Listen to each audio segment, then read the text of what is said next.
Hey everybody, welcome to this episode of the Heretic Yogi. I'm calling it the Heresy of One Thing. So for years I have been noticing people referring to and quoting the theologian and psychologist James Fowler, who wrote a famous book called The Stages of Faith. So I started working through that book, and one of the interesting things that he talks about is that we tend to orient ourselves as individuals and communities around what he calls centers of shared power and value.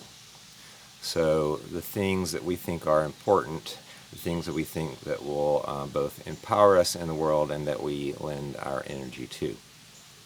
So those could be creeds, it could be actions, it could be Jack Daniels, whatever it is for you and your community. So based on those centers of power and value, he proposes that we have several different worldviews that we can take. And these are psychological worldviews, but he uses theological terminology to describe them. So he starts with polytheism, literally many gods, and basically that many of us scatter our lives across many different things that we find important. Either we move from one thing that we think is going to make us happy and then we move on to the next thing, or we just are diffused across many different things that we find to be really central in our lives. And then he moves on to something called henotheism, which is literally the dedication to one God out of many.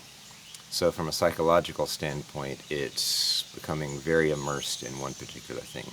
So for instance, I think that probably many of the very successful professional athletes or musicians might be henotheistic. They've really dedicated their lives to one thing.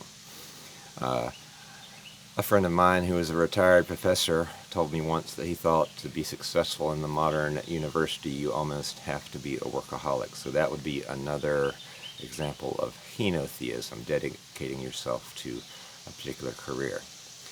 But not all of those super successful people are really henotheistic at heart. So Fowler goes on to propose one moral worldview, which he refers to as radical monotheism.